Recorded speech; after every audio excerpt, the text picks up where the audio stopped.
आज मेरे बेटे की दूसरी शादी थी। उसके पहले शादी का क्या हुआ? मैं उसे भूल जाना चाहती थी क्योंकि वो बड़ी ही अजीब घटना थी। लेकिन आज उसकी दूसरी शादी थी। मुझे यकीन था कि वह मेरे बेटे का ख्याल जरूर रखेगी।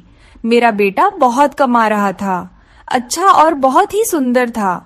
वह इस परिवार का एकमात्र वारिस था। सभी उसे प्यार करते थे, इसलिए किसी को भी यह बात अजीब नहीं लग रही थी कि उसकी दूसरी शादी इतनी जल्दी हो रही है। पर मेरा दिल धक धक कर रहा था।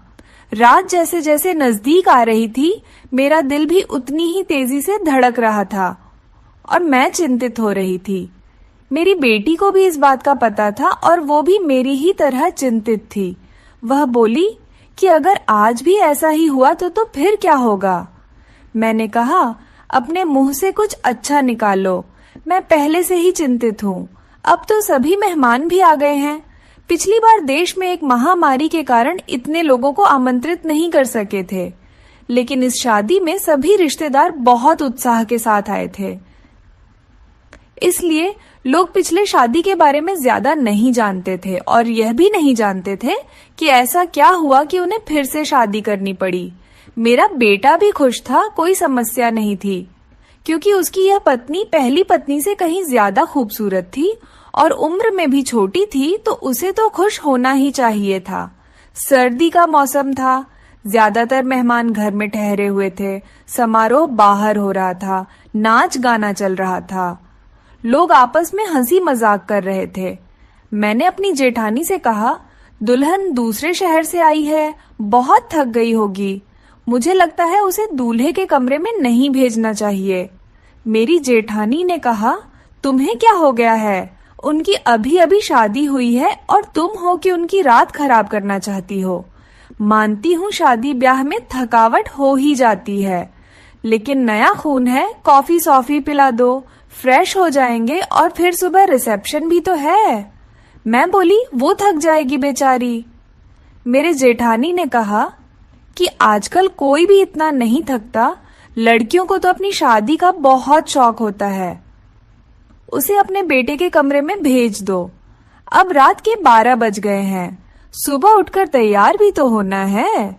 मुझे नहीं पता कि तुम इतना टाइम क्यों लगा रही हो। सभी रस्में हो चुकी हैं, हर कोई नाच गाकर थक गया है। बेचारी दुल्हन भी कमरे में जाना चाहती है। मेरी जेठानी तो वैसे भी बाल के खाल निकालने में माहिर थी, सबसे बड़ी थी, इसलिए सोचा इनसे सलाह मशवरा कर लूं। लेकिन उन्होंने मुझे ही अपनी बातें बता दी और फिर उसने खुद ही कहा कि अब वो दुल्हन कमरे में जाएगी। दुल्हन को कमरे में ले जाया गया।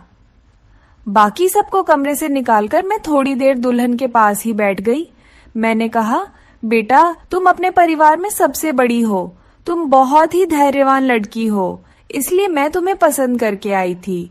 देखो बेटा, जब शादी होती है तो कुछ चीजें ऐसी होती हैं जो हमें पसंद नहीं आती, लेकिन मेरी बच्ची तुम थोड़ा सब्र करना। उसने कहा कि मुझे समझ नहीं आ रहा कि आप क्या कर रही हैं। मैंने कहा कि अगर मेरा बेटा कुछ उलटी सीधी बात करता है तो उसकी बातों पर ध्यान मत देना, कमरे की बात कमरे में ही रखना। सुबह मुझे बता देना, मैं तुम्हारी प्रॉब्लम को सुलझाने की कोशिश करूंगी।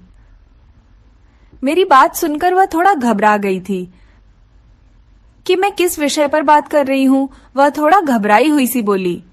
फिर उसने कहा, ठीक है, मैं पूरी कोशिश करूंगी। अब इस घर के इज्जत भी मेरी इज्जत है। मैं दुल्हन का हाथ थपथपाकर बाहर आ गई। सब अपने अपने बिस्तर पर सोने चले गए थे। घर में बहुत सन्नाटा था क्योंकि सब बहुत थक चुके थे, इसलिए सब सो चुके थे। जाड़े की रातें वैसे भी शांत होती हैं, लेकिन मैं सो नहीं पा रही थी। बहुत देर बाद आखिर मैं सोने चली गई, लेकिन मेरी आंखों में नींद नहीं आ रही थी और मेरी आंखें बार बार घड़ी की ओर ही देख रही थी। काश सुबह जल्दी हो जाती तो मेरी सारी चिंताएं खत्म हो जाती।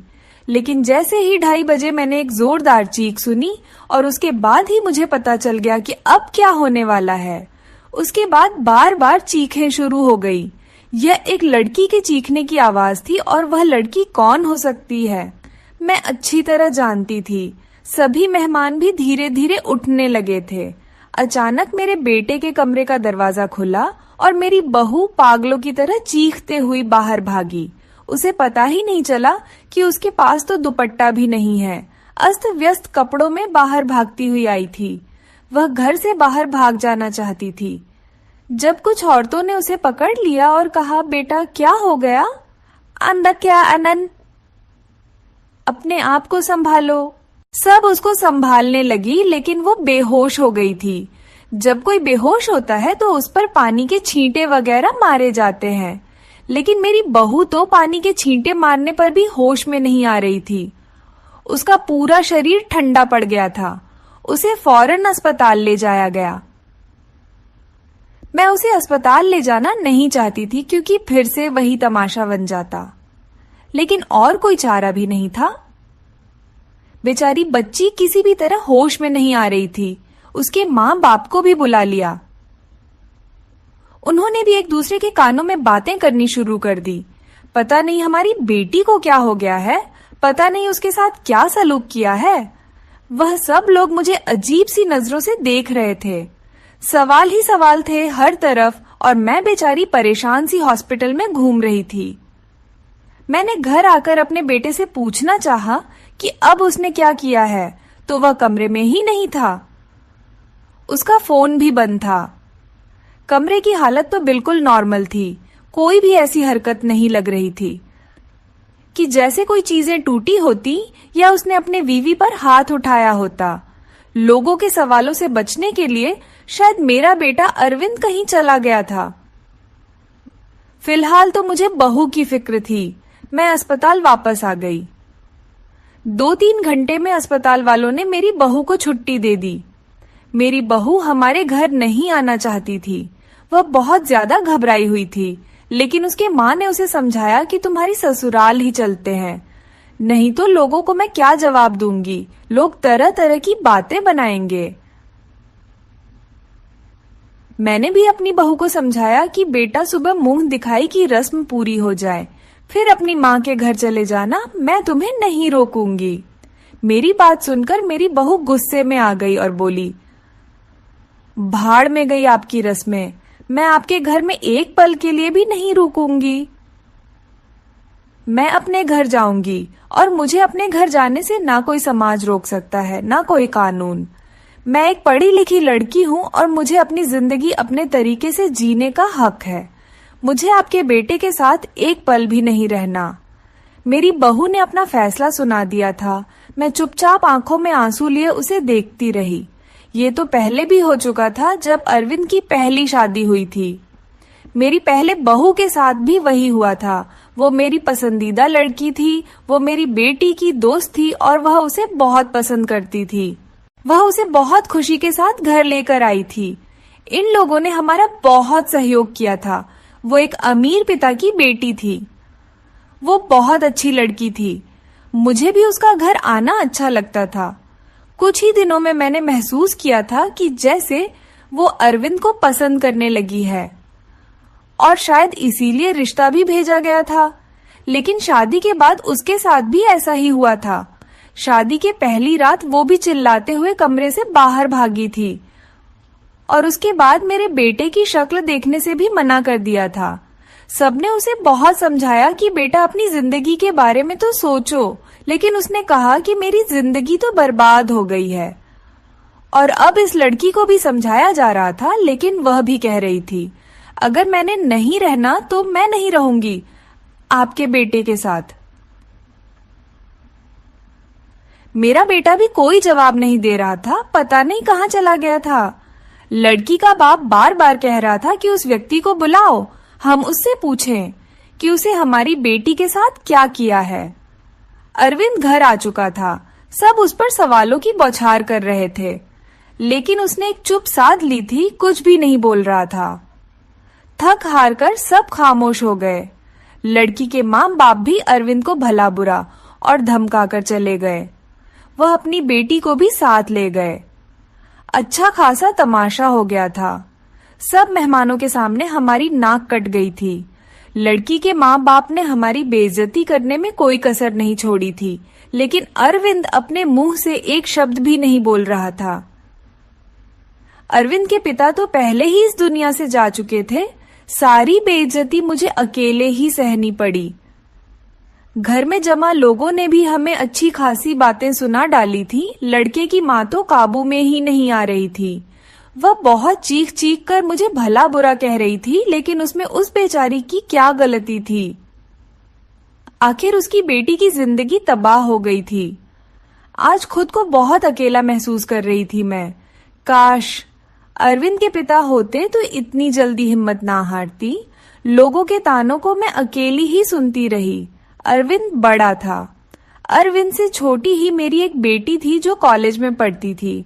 सब लोग आपस में कानाफूसी कर रहे थे। अरविंद को लेकर तरह तरह की कहानियां बनाई जा रही थीं। कोई कह रहा था पता नहीं शायद अरविंद पागल है, तो कोई कह रहा था लगता है अरविंद दिमागी मरीज है, तो कोई कह रहा था पता नहीं उसने नई दुल्हन के साथ ऐसा क्या किया कि वह इतना ज्यादा डर गई, जितनी मुंह उतनी बातें थीं। लेकिन मेरे पास इन सब का कोई जवाब नहीं था। जब लोगों को असल वजह पता न हो तो वह खुद ही कहानियां बना लेते हैं, और खुद की बनाई हुई उल्टी सीधी कहानियां सच से कहीं ज्यादा खतरनाक होती हैं। लेकिन समस्या तो ये थी कि सच तो मुझे भी नहीं पता था कि ऐसा क्या था कि सुहागरात को ही मेरी बहुएं मेरे बेटे के कमरे से चीखते हुए भागती थी। उस लड़की ने भी तो मुझे कुछ नहीं बताया था। मैंने खुद ही अपने मन में सोचा, हो सकता है उसने अपने माँ बाप को कुछ बताया हो। सच जानने के लिए मैंने उनके घर फोन कर दिया। भले ही वो हमसे रिश्ता खत्म कर गए थे, लेकिन इंसानियत के नाते ही मैंने उसका हाल चाल लेने के लिए फोन किया। फोन लड़की की माँ ने उठाया था। मैंने पूछा, अब कैसी तबीयत है आपकी बेटी की? मेरी आवाज सुनते ही वो भड़क गई थी और बोली थी, मेरी बेटी अब तक ठीक नहीं हुई है। खबरदार जो आगे से आपने फोन किया। ये सब सुनकर मैं बहुत ज्यादा परेशान हो गई थी। मेरी पहली बहू के साथ भी ऐसा ही हुआ था। मेरी बेटी ने बताया था कि वो कम से कम 6-7 महीने तक बीमार रही थी। आखिर क्या प्रॉब्लम थी मेरे बेटे को? मुझे कुछ भी समझ नहीं आ रहा था। क्या कमी थी कि उसकी पत्नियां उससे डरकर भाग जाती थीं? अरविंद की बात करूं तो अरविंद बहुत ही सीधा साधा सा बच्चा था। बचपन से ही कम बोलने वाला था, लेकिन उसके अंदर कोई भी हरकत ऐसी नहीं थी जो अब नॉर्मल होती। अरविंद मेरी पहली संतान थी। हमने उसे बहुत ही लाड प्यार से पाला था, लेकिन हमारे इतना लाड प्यार देने से भी वो बिगड़ा नहीं था। हाँ, उसे अपनी सुंदरता पर घमंड जरूर था। वह कहता, मेरी खूबसूरती और स्मार्टनेस के आगे सब पानी भरते हैं। उसको पहनने ओढ़ने का बहुत शौक था। अच्छी अच्छी ब्रांडेड चीजें पहनता, पढ़ाई में भी अच्छा था, नौकरी भी टाइम से मिली थी। अपनी बहन के लिए भी एक जिम्मेदार भाई था। अपनी बहन श्रुति को कॉलेज लेकर जाता और वापस लेकर घर आता। घर में खर्च के लिए पैसे भी देता। कभी मुझसे ऊंची आवाज में बात नहीं करता। उसके दोस्त भी कोई ऐसे नहीं थे जो मैं कहती कि गलत संगत में पड़ गया है। कोई नशा वगैरह भी नहीं करता था। बस उसके कुछ गिने चुने ही दोस्त थे। एक सबसे अच्छा दोस्त था जो बाहर विदेश में रहता था। कभी कभी उसे फोन पर बात भी होती थी। मुझसे भी अपने दोस्त की बात करवाता था। कभी कभी वो अपने मुंह से कहता, मम्मी क्यों ना हम श्रुति की शादी इसी से कर दे, बहुत ही अच्छा लड़का है। कुल मिलाकर सब कुछ नॉर्मल ही था, लेकिन ये जो 2 बार हुआ ये बिल्कुल भी नॉर्मल नहीं था। पता नहीं मेरे बेटे में क्या कमी थी। ऐसा क्या करता था अपनी पत्नियों के साथ कि वो भाग जाती थी। दिन धीरे धीरे आगे सरकते गए। अरविंद थोड़ा नॉर्मल हो चुका था। अब घर में थोड़ी बहुत तो बात भी करने लगा था। इस बार मैंने सोचा कि अरविंद की तीसरी शादी कराऊं और ऐसी लड़की से कराऊं जो मुझे बताएं कि आखिर सुहागरात के कमरे में अरविंद ऐसा क्या करता है कि दुल्हन भाग जाती है। अरविंद की दूसरी दोनों पत्नियों से तलाक हो चुकी थी। मैं यह भी चाहती थी कि यह जो बहू आए वह मेरे घर में ही रहे, यहाँ से भागकर ना जाए। मैं किसी की जिंदगी बर्बाद करना नहीं चाहती थी, क्योंकि मैं भी एक बेटी की माँ थी और मैं ये अच्छी तरह से जानती थी कि तलाक का धब्बा एक लड़की के लिए कितनी बड़ी बदनामी होता है। मैं बहुत सोच विचार के बाद इस नतीजे पर पहुंची कि मैं अरविंद की शादी एक शादीशुदा औरत से करवाऊंगी। जिसके पहले से शादी हो चुकी हो और वह तलाकशुदा हो या फिर विधवा हो, और जल्दी ही मुझे ऐसी लड़की मिल भी गई। लड़के वालों को भी शादी की जल्दी थी, इसीलिए उन्होंने भी ज्यादा छान भी नहीं की। लड़की कम उम्र थी लेकिन बहुत ज्यादा सुंदर नहीं थी, बस वह ठीक ठाक थी। दुबली पतली और सामान्य से नाक नक्शे की लड़की थी। मैंने लड़की वालों को बताया कि मेरे बेटे की एक शादी हो चुकी है और मेरे बेटे की पत्नी कुछ समय ही रही, फिर वो छोड़कर चली गई थी। थोड़ा बहुत झूठ बोलना पड़ा क्योंकि सच बताने की स्थिति में मैं बिल्कुल नहीं थी। लड़की वाले शादी के लिए राजी हो गए थे। मैंने अरविंद को लड़की की फोटो दिखाई तो उसने शादी से साफ इनकार कर दिया। बोला, मुझे नहीं करनी शादी, इतनी आम से शक्ल सूरत की लड़की है, मुझे इससे शादी बिल्कुल नहीं करनी। अरविंद की बात सुनकर मैंने उसे डांटते हुए कहा था, चुप हो जा, जिस तरह की तेरी हरकतें हैं उन हरकतों के चलते तो तेरी कभी भी शादी नहीं होनी चाहिए। लेकिन मैं एक माँ हूं ना, इसलिए सोचती हूँ कब तक बैठी रहूंगी और तेरा ध्यान रखूंगी। मेरे जाने के बाद कोई तो ऐसा हो जिसके साथ हो तू अपनी जिंदगी गुजार सके। बोलते बोलते मेरी आंखों में आंसू आ गए। मेरी आंखों में आंसू देखकर अरविंद चुप हो गया, शादी के लिए रजामंदी दे दी और उठकर कमरे में चला गया। कहीं ना कहीं अरविंद के दिल में चोट जरूर था। वह मुझसे नजरें चुरा रहा था, लेकिन इस बार मैंने भी तय कर लिया था कि मैं सच जानकर रहूंगी। मैंने पहले ही सोच लिया था कि इस बार मैं लड़की को अपने भरोसे पर ले लूंगी, लेकिन उसे यह नहीं बताऊंगी कि पहले उसकी पत्नियां डरकर भाग गई थी। उसे प्यार से समझा दूंगी, उसे भरोसा दिलाऊंगी कि अगर कुछ ऐसी वैसी बात है तो मुझे बताए, मैं उसकी समस्या का समाधान करूंगी। पर इस बार शादी का प्लान बहुत ही सादगी से करने का था और फिर मैंने बहुत ही सादगी से अरविंद की शादी कर दी।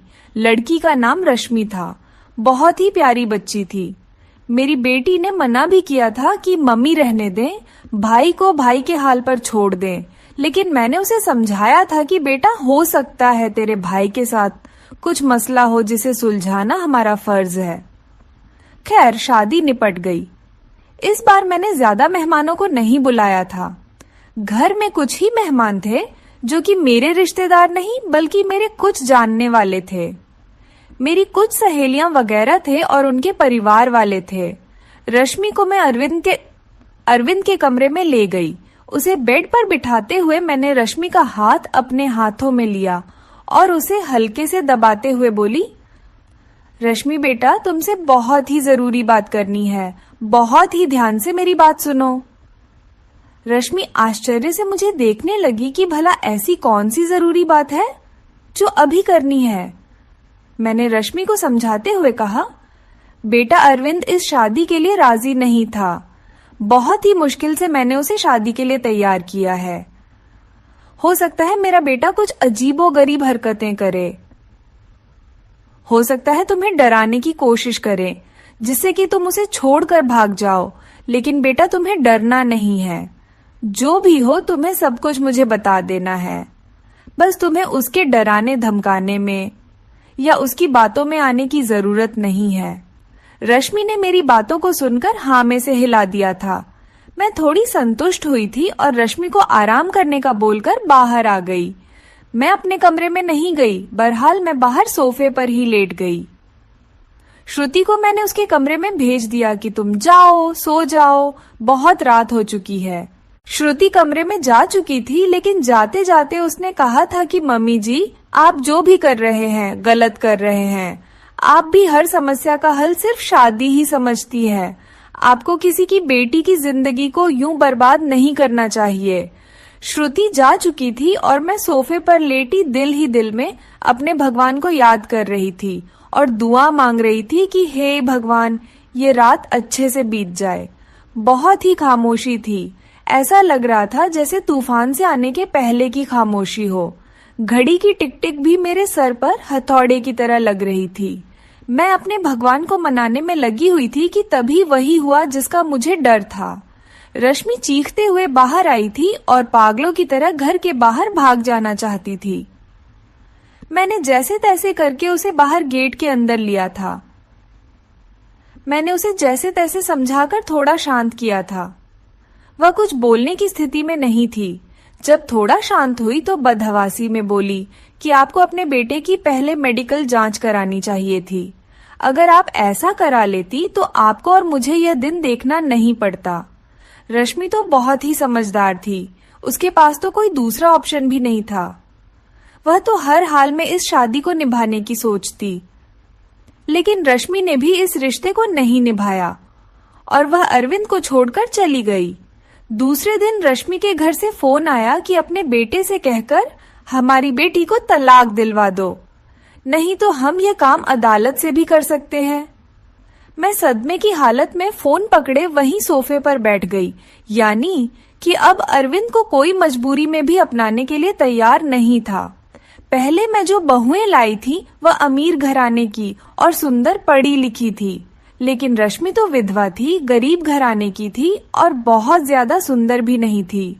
रश्मि को मैंने पहले ही सब कुछ समझा भी दिया था और तब भी वह इतना ज्यादा बदहवास हो गई थी।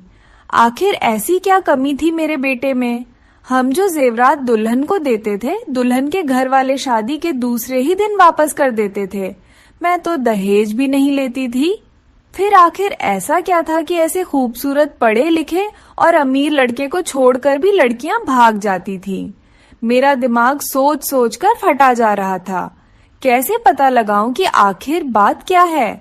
अरविंद भी अपने मुंह से कुछ कहने को तैयार नहीं था। जब भी इस बारे में कुछ बात करने की कोशिश करती तो उठकर बाहर चला जाता, मुझे बात करने का मौका ही नहीं देता। लेकिन अब मैं हर वक्त अब अरविंद पर नजर रखने लगी थी, उसकी एक एक हरकत पर ध्यान देती।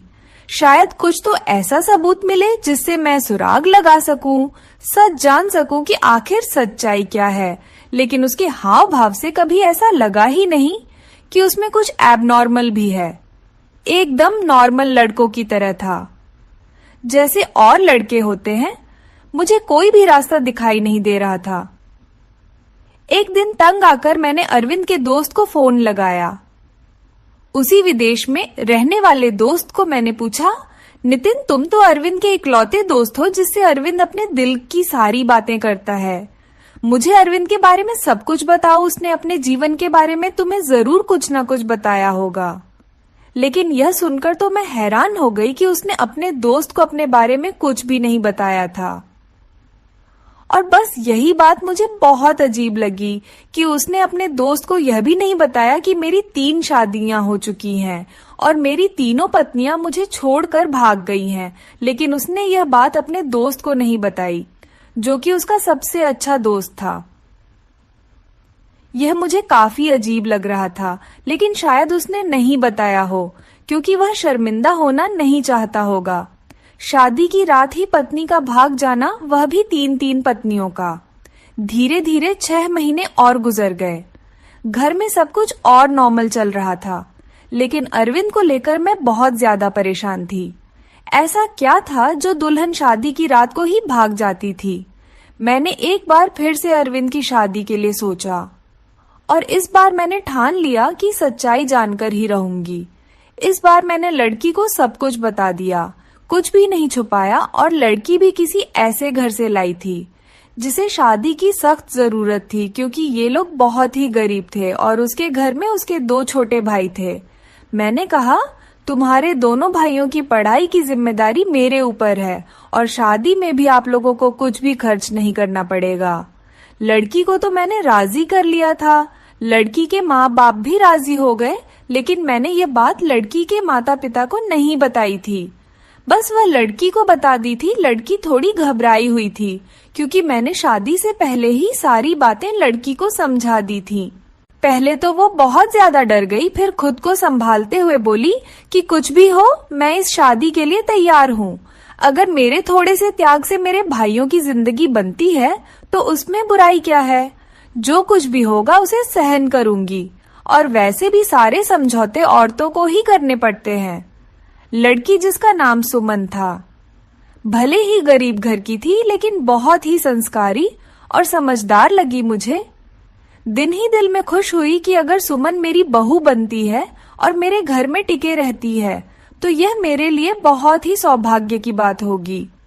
संस्कारी होने के साथ साथ सुमन बहुत ही खूबसूरत भी थी। इस बार शादी मंदिर में हुई थी। सब कुछ ठीक था और हैरानी की बात तो यह थी कि रात भी गुजर चुकी थी और सुबह हो चुकी थी। सुबह होते ही मैंने कमरे का दरवाजा खटखटाया, लेकिन किसी ने दरवाजा नहीं खोला। मैं बहुत परेशान थी, कोई दरवाजा नहीं खोल रहा था। थोड़ी देर बाद कमरे की दूसरी चाबी लेकर आई और मैंने खुद ही दरवाजा खोला। कमरे के अंदर का दृश्य देखकर मेरी चीख निकल गई, क्योंकि मेरी बहू बेहोश पड़ी थी।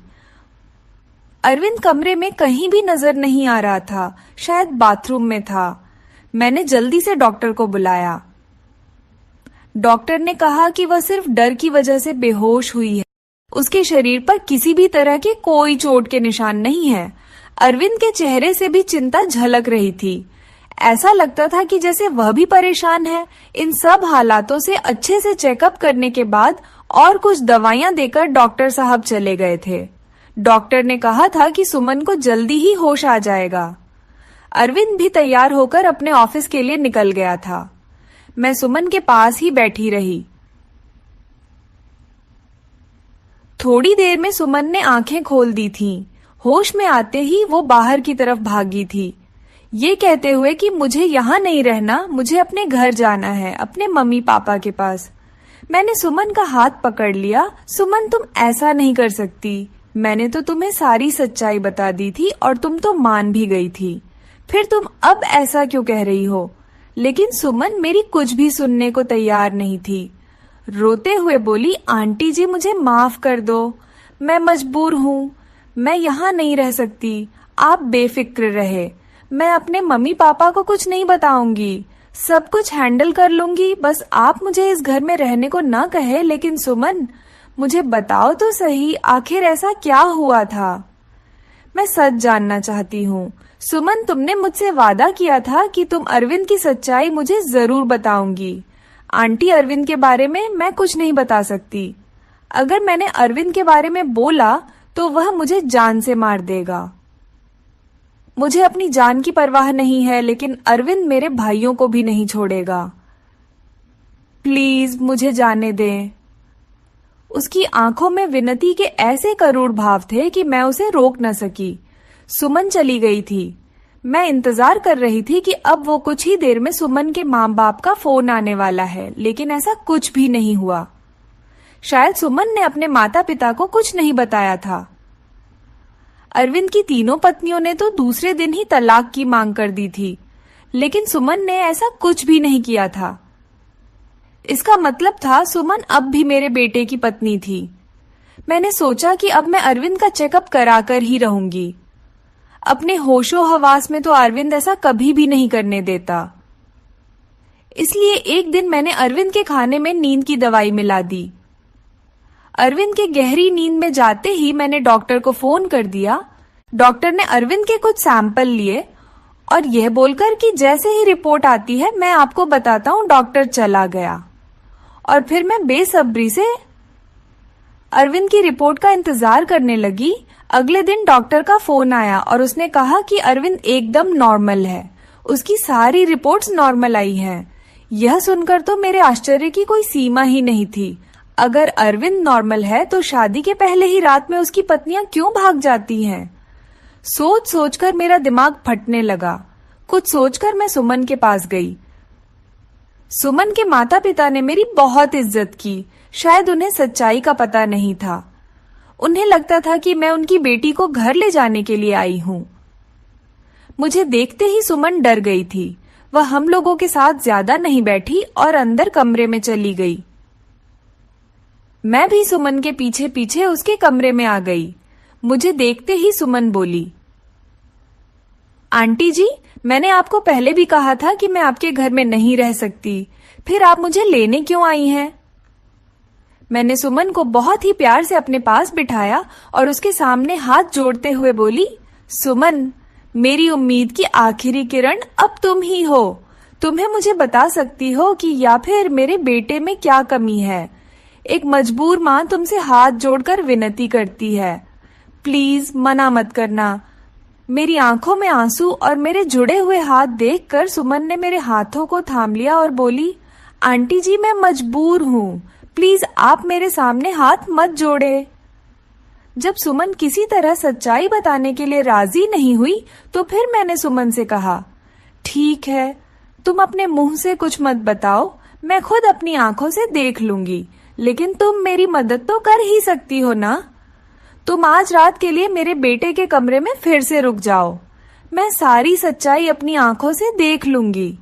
पहले तो सुमन डरती रही, लेकिन मेरे बहुत समझाने पर कि मैं तुम्हारे साथ रहूंगी, तुम्हें कुछ नहीं होगा, वो मान गई थी। मैं सुमन को अपने घर ले आई। सुमन के माता पिता ने बहुत ही खुशी से अपनी बेटी को विदा किया था। एक बार फिर से सुमन को दुल्हन बनाकर मैंने अरविंद के कमरे में बैठा दिया। अरविंद को मैंने पहले ही फोन कर दिया था कि सुमन घर आ गई है, तुम भी ऑफिस से जल्दी आ जाना। आज मैं घर पर नहीं मिलूंगी, तुम्हारी मौसी की तबीयत खराब है, वहां जा रही हूँ और रात भर वहीं रहूंगी। मेरी बात सुनकर अरविंद ने सिर्फ हू में जवाब दिया था और फोन काट दिया था। मैं अरविंद के कमरे में ही छुपकर बैठ गई। आज सब कुछ मैं अपनी आंखों से देख लेना चाहती थी। कुछ ही देर में दरवाजा खुला था और अंदर कमरे में अरविंद दाखिल हुआ।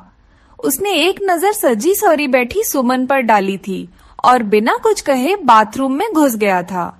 सुमन डरी सहमी सी बैठी थी कि जैसे अब भी उठकर भाग जाएगी।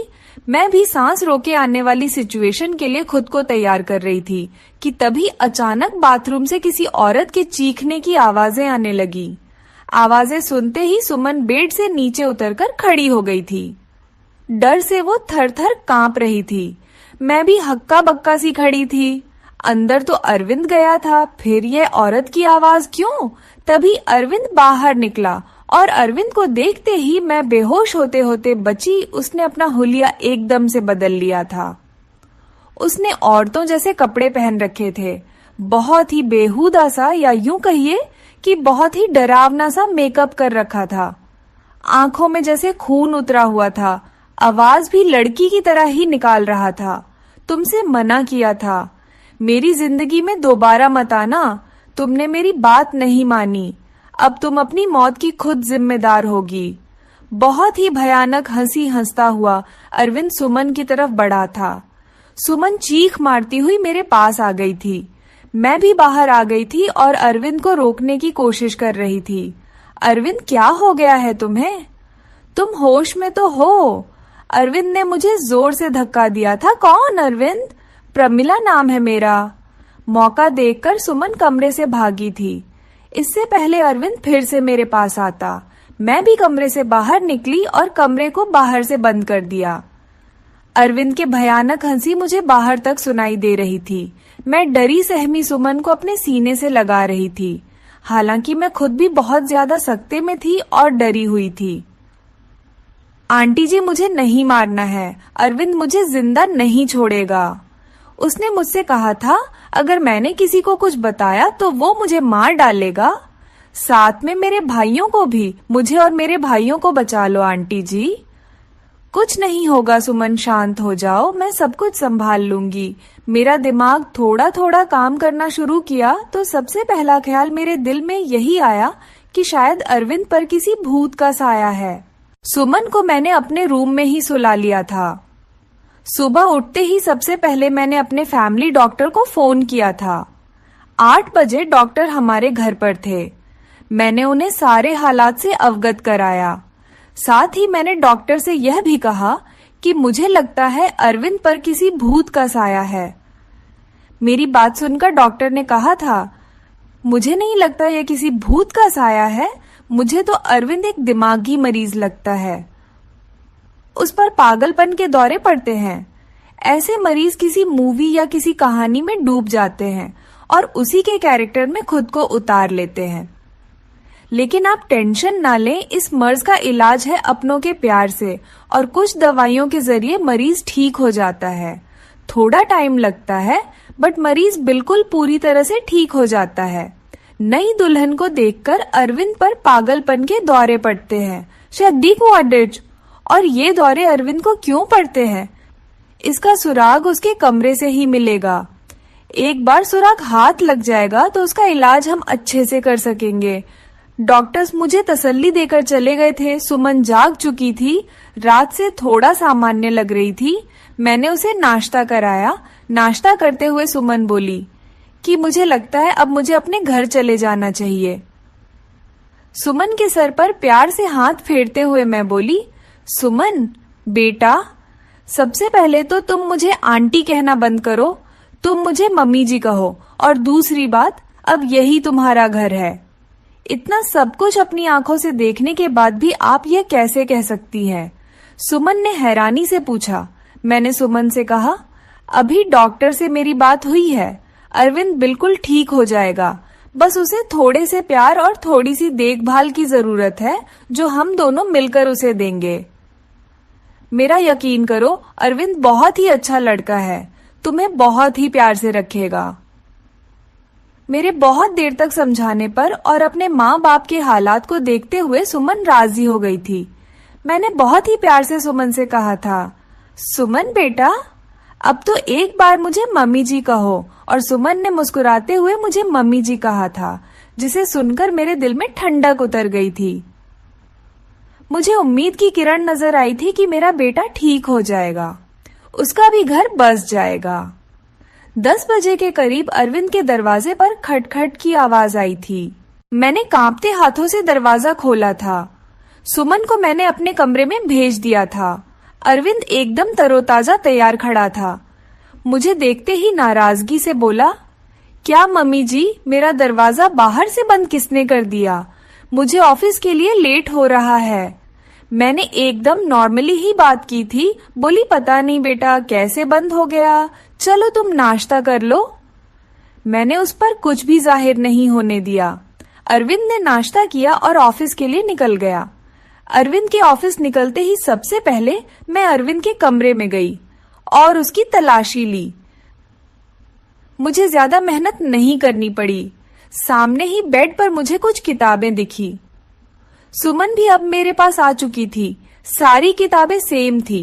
सब किताबों में एक ही उपन्यास था, जिसमें कोई परमिला नाम की लड़की थी। शादी की रात ही उसके पति ने उसे कमरे से धक्के देकर बाहर निकाल दिया था और अगले ही दिन दूसरी दुल्हन ले आया था। प्रमिला धीरे धीरे दिमागी मरीजा बन गई थी। दुल्हन को देखते ही उस पर दौरे पड़ने लगते थे। अब तो किसी शादी में दुल्हन को देखती तो उसे मारने के लिए भागती थी। प्रमिला के ससुराल वालों ने उसे पागल घोषित कर दिया था और उसे उसके मायके भेज दिया था। दुल्हनों को देखकर प्रमिला का पागलपन कम नहीं हुआ था और प्रमिला के कैरेक्टर में ही अरविंद ने खुद को उतार लिया था। मैंने डॉक्टर को फोन करके सारी बातें बताई। डॉक्टर ने कहा कि आप लोग बिल्कुल भी ना घबराएं, मैं कुछ दवाइयां दूंगा और जो उपन्यास अरविंद पढ़ता है वह सारी किताबें आप रूम से बाहर निकाल दें। धीरे धीरे प्यार से अरविंद को समझाना पड़ेगा, उसे प्रमिला के कैरेक्टर से निकालना पड़ेगा। धीरे धीरे डॉक्टर की दवाइयों से और सुमन और मेरी मेहनत से अरविंद ठीक होने लगा था। सुमन अरविंद के सामने सिंपल सी रहती थी, कोई भी बनाव श्रृंगार नहीं करती थी। अरविंद के व्यवहार में बहुत बदलाव आने लगा था। उसकी आंखों में अब मैंने सुमन के लिए प्यार देखा था। सुमन कहीं भी जाती अरविंद की निगाहें उसका पीछा करती थीं। अरविंद का इलाज चलते आज 3 महीने हो चुके थे। सुमन ने जैसे मेहनत और लगन से मेरा साथ दिया था, उसकी मैं कायल हो गई थी। कोई बहुत ही अच्छे कर्म किए होंगे जो मुझे सुमन जैसी बहू मिली।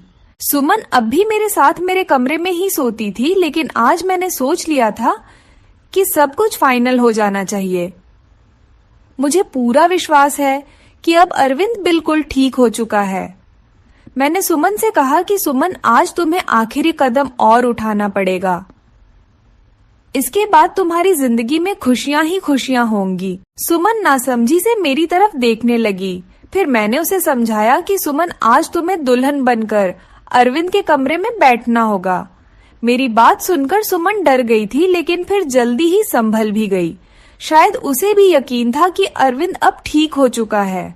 वह भी अरविंद की प्यार भरे नजरों को समझ चुकी थी। सुमन, तुम्हें डरने की कोई जरूरत नहीं। तुम दरवाजा खुला रखना। दरवाजे के बाहर ही मैं खड़ी रहूंगी जब तक कि तुम दोनों के बीच में सब कुछ ठीक नहीं हो जाता। जैसे ही तुम्हें कुछ गलत लगे तो फौरन बाहर भगा आना। रात को अरविंद के आने से पहले ही मैंने सुमन को दुल्हन की तरह सजाया। अरविंद के बेड को भी बहुत ही खूबसूरती से सजाया था मैंने। अरविंद के आने का टाइम हो गया था। मैंने सुमन को सजे सजाए बेड पर बिठा दिया और बाहर आ गई। थोड़ी देर में अरविंद भी आ चुका था। खाना खाते हुए अरविंद की निगाहें इधर उधर कुछ ढूंढ रही थीं। मैं समझ गई थी कि अरविंद किसे ढूंढ रहा है, लेकिन मैं अनजान बनी रही। कुछ देर में अरविंद खुद ही बोला, मम्मी, सुमन कहीं दिखाई नहीं दे रही, क्या कहीं गई हुई है? मेरे बोलने से पहले ही श्रुति बोल पड़ी, मैया, भाभी तो आपके ही। इससे पहले कि श्रुति अपनी बात पूरी करती, मैंने उसे चुप करा दिया। मैंने मुस्कुराते हुए कहा, अरविंद, तुम पहले खाना खत्म करो, उसके बाद अपने कमरे में जाओ तो तुम्हें अपने सवाल का जवाब मिल जाएगा। खाना खाने के बाद अरविंद अपने कमरे में चला गया। मेरा दिल जोरों से धड़क रहा था। अब पता नहीं क्या होने वाला है। हे भगवान, सब कुछ ठीक हो। मैं भी अरविंद के पीछे पीछे चली और बाहर गेट पर ही रुक गई। मैं अंदर कान लगाकर सुनने की कोशिश कर रही थी कि अंदर सब कुछ ठीक तो है। खड़े खड़े मुझे काफी देर हो गई थी, लेकिन अभी तक अंदर शांति थी। और फिर कुछ ही देर में मुझे सुमन और अरविंद की सरगोशियां सुनाई देने लगी, लेकिन प्यार में डूबी हुई सरगोशियां। मैं मुस्कुरा दी। मेरे अंदर तक को सुकून उतर गया। मैंने मन ही मन भगवान को धन्यवाद दिया और अपने कमरे में आ गई और सुकून से लेट गई। सुबह मेरी आंख देर से खुली। जल्दी जल्दी उठकर किचन की तरफ भागी तो सुमन को किचन में पहले से मौजूद पाया। मुझे देखकर सुमन के चेहरे पर मुस्कुराहट आ गई। सुमन की झुकी हुई नजरें और शर्मीली मुस्कुराहट से ही मैं पहचान गई कि सब कुछ ठीक है। मैंने प्यार से सुमन के माथे को चूमते हुए कहा, सुमन बेटा, तुम इतनी सुबह किचन में क्या कर रही हो? सुमन थोड़ा शर्माते हुए बोली, मम्मी जी, वह अरविंद को कॉफी चाहिए थी, वही बना रही थी।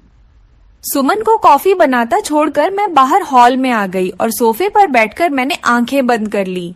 आज मेरे अरविंद के और सुमन के जीवन में खुशियां ही खुशियां थीं। भगवान मेरे परिवार को किसी की नजर ना लगे। तो दोस्तों, आपको हमारी ये कहानी कैसी लगी कमेंट बॉक्स में जरूर बताना। पसंद आई हो तो प्लीज लाइक करना। तो चलिए अगले वीडियो मिलते हैं, तब तक नमस्कार।